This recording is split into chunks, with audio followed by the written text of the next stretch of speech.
International labour organisation और human development institute द्वारा जारी एक हालिया रिपोर्ट के मुताबिक 2012 से 2022 के दशक में भारत में नियमित वेतनभोगी, जिन्हें दूसरी भाषा में रेगुलर सैलरीड और स्वरोजगार यानी कि सेल्फ एम्प्लॉयड व्यक्ति की वास्तविक कमाई में गिरावट दर्ज की गई है।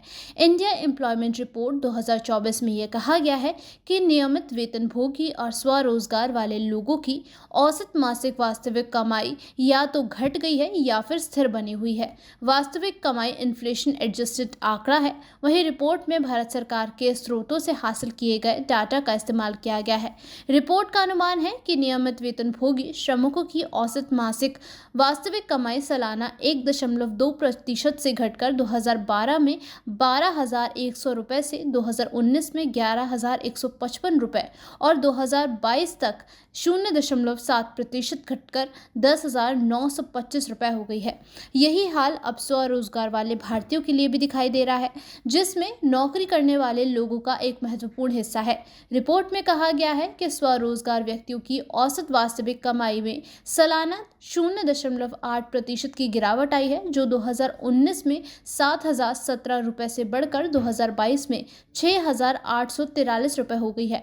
हालांकि पिछले दशक में आकस्मिक श्रमिकों की वास्तविक मासिक कमाई में वृद्धि हुई है। रिपोर्ट में कहा गया है कि आकस्मिक श्रमिकों की औसत वास्तविक मासिक कमाई सालाना 2.4% से बढ़कर 2012 में 3,701 रुपये से बढ़कर 2019 में 4,364 रुपये और सालाना 2.6% बढ़कर 2022 में 4,712 रुपये हो गई है। वहीं ILO और IHT का कहना है कि नियमित वेतनभोगी श्रमिकों और स्वरोजगार वाले लोगों की वास्तविक कमाई में गिरावट आई है। साथ ही भारत में कैजुअल वर्कर्स के लिए वास्तविक वेतन में मामूली वृद्धि भी देखी गई है कि 2000 और 2022 के बीच रोजगार बढ़ने की क्वालिटी खराब थी। वहीं इस रिपोर्ट में विश्लेषण किया गया है कि क्या नियोजित व्यक्तियों को कौशल स्तर के आधार पर विभिन्न अनुसूचित नौकरियों के लिए केंद्र श्रम और रोजगार मंत्रालय द्वारा निर्धारित मूल वेतन मिल रहा है। वहीं पीरियोडिक लेबर फोर्स के आंकड़ों पर आधारित रिपोर्ट में कहा गया है